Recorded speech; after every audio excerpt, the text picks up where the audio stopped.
ठाणे जिल्ह्यात रात्रीपासूनच मुसळधार पाऊस पडत आहे आणि त्याचा फटका देखील आता अंबरनाथ शहरात आपल्याला पाहायला मिळत आहे। कारण की अंबरनाथतील बी कॅबिन रस्ता जो आहे आणि हा साईडला जो रस्ता आहे, मुख्य रस्ता आहे निसर्ग ग्रीनकडे जाणारा, हा संपूर्ण रस्ता हा जलमय झाला आहे। आपण बघू शकतात की मोठ्या प्रमाणात गुडघ्याभर इतकं पाणी ह्या ठिकाणी साचल्याने या साचलेल्या पाण्यातून जे नागरिक असतील, जे रहिवासी असतील किंवा जे वाहन चालक हे साचलेल्या पाण्यातून आपली वाहनं काढत आहेत आणि स्टेशनकडे जात आहेत। मात्र ह्या ठिकाणी जर बघितलं काही एमआयडीसीचे जे नागरिक आहेत, जे कामगार वर्ग आहेत, ते देखील आता ह्या साचलेल्या पाण्यातून आपला मार्ग काढत कामावर जात आहेत। तर दुसरीकडे या साचलेल्या पाण्यातून जी वाहनं काढताना अनेक अडथळे देखील येत आहेत, कारण की अनेक वाहनं या ठिकाणी बंद होताना देखील आपल्याला पाहायला मिळतात। मात्र या ठिकाणी अंबरनाथ नगरपालिकेने कोणत्याही प्रकारचा निचरा या ठिकाणी करण्यात आला आणि त्यामुळे दरवेळीप्रमाणे ह्यावेळी देखील ह्या ठिकाणी मोठ्या प्रमाणात पाणी साचल्याने साचलेल्या पाण्यातून हे रहिवासी, हे नागरिक ह्या पाण्यातून आपला मार्ग काढताना आपल्याला पाहायला मिळत आहेत। त्यामुळे आता तरी ह्या पाण्याचा निचरा कधी होणार ते देखील पाहणं तितकंच महत्त्वाचं असणार आहे। मयूर जाधव, TV9 मराठी, अंबरनाथ।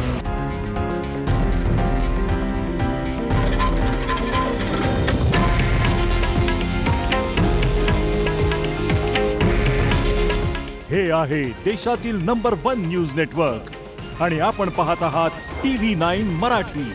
काळजी तुमची, हित महाराष्ट्राचं।